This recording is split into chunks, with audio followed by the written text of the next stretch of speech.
आज मैं जो बात करना चाहता हूँ वही सियासत की बुनियाद पर नहीं और बिल्कुल खालिसतन पाकिस्तानियत और इंसानियत की बुनियाद पर मैं कहना चाहता हूँ।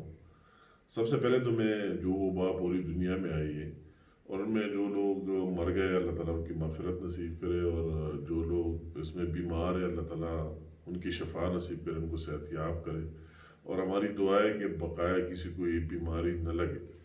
मैं जो आज बात करना चाहता हूँ वही जो हमारे ओवरसीज़ पाकिस्तानी हैं उन अजीम लोगों के बारे में बात करना चाहता हूँ जो ये अपना घर बार सब कुछ छोड़कर और अपने मुल्क से बाहर दुनिया में रहकर मजदूरी करते हैं और वही से अपने पेट को भी पालता है और यहाँ पाकिस्तान में उनकी जो फैमिलीज है उनको उनके पेट को भी पालते हैं, वही वही से ज़र मुबादला कमा कर यहाँ बेच देते हैं।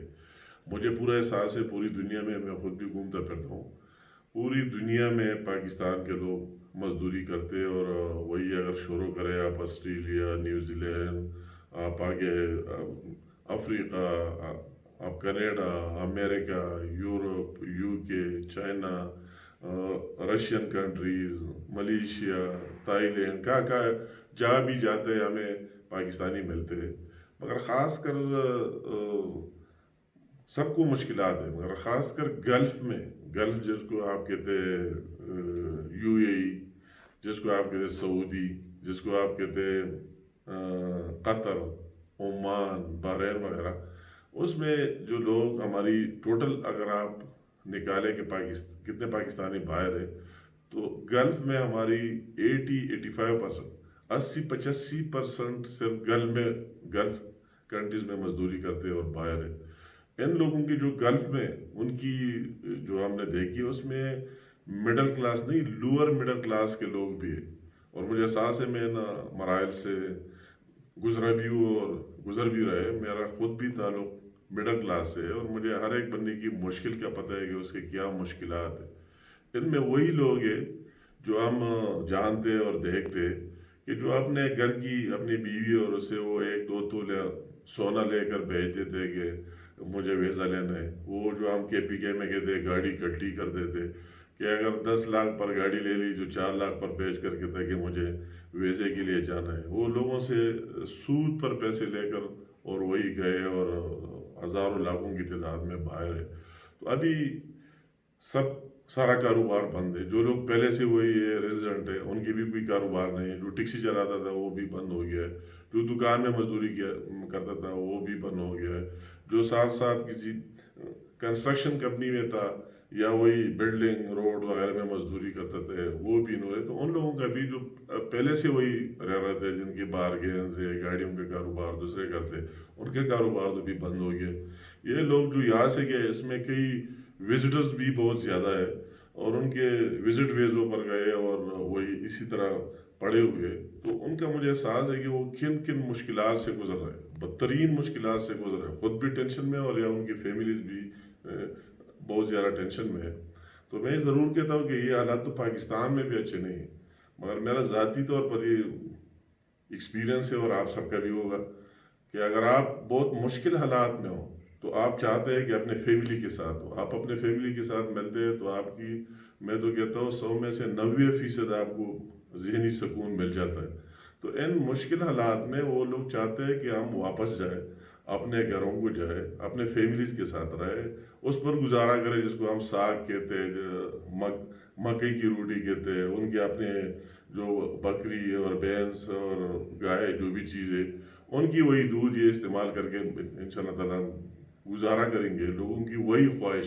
तो इसमें मेरी हुकूमती वक्त से डिमांड है, मैंने पहले भी कई दफ़ा प्रेस कॉन्फ्रेंस में किए, तमाम इश्यूज़ जो है उनके साथ मिलकर इस इशू में पर भी हर वक्त बात की है।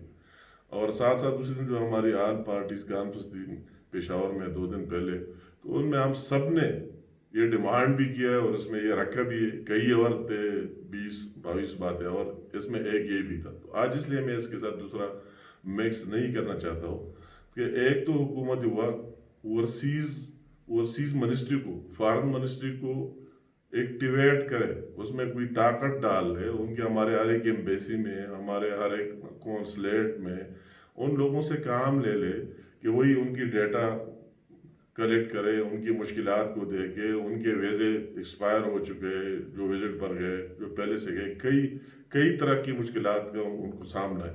मगर साथ साथ मैं ये डिमांड करता हूँ कि खसूसी फ़्लाइट्स, जिसका हम सुन रहे हैं अभी तक शुरू नहीं हुए, कि खसूसी फ़्लाइट्स चला दिए जाए PIA की भी, और साथ दूसरों से भी बात करें, सऊदी से, दूसरे कतर एयरलाइन है, गल्फ एयरलाइन है, इतिहाद है, एमरेट्स है, फ्लाई, सबके साथ बात भी करे कि इन लोगों को वापस ले अपने घरों पाकिस्तान में ले। ये सबसे बड़ी डिमांड है। लोग इंतहाई टेंशन में, इंतहाई तकलीफ में है, मुझे उसका एहसास है, इसलिए दिल से ये बात करता हूँ। तो मेरा अभी बात ये रह गई, दूसरे लोग कहेंगे कि ये लोग तो आएंगे तो इसके साथ तो इतनी अमराज आएंगे और कोरोना आएगा और फ्लाएगा। तो यह एक निज़ाम होना चाहिए।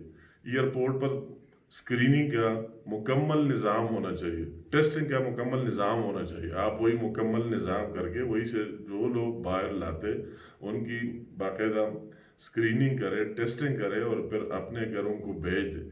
जो आपको कोई मशकूक वगैरह नज़र आते हैं उनको वही आपने सेंटर बनाए हुए हर जगह में, हर शहर में, हर जगह, तो उनमें उनको बेशक रखें।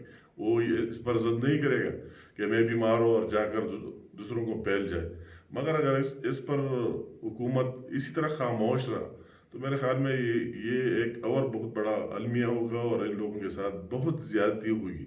तो मेरा एक बार बार डिमांड है कि इसको सीरियस लिया जाए। इनमें वही लोग, उन लोगों को रखा जाए जिनको ये एहसास है कि इन हालात को देख कर के वो लोग अभी क्या करेंगे। इतने हज़ारों की तादाद में, लाखों की तादाद में जो बाहर बैठे हुए वो क्या करेंगे। इन लोगों का जिसका और कुछ ही नहीं है, ये जाकर और वही बैठे हुए और मजदूरी बंद हो गई, तो वो क्या खाएगा, क्या करेगा या किस तरह आएगा। तो मुझे उम्मीद है कि इस पर हुकूमत ज़रूर एक्शन लेगी और उनको लेना चाहिए, अमली तौर पर लेना चाहिए। अगर न ले तो ये बहुत बड़ी ज़्यादती होगी और बहुत बड़ी जुल्म होगी इन लोगों के साथ। शुक्रिया, बहुत मेहरबानी।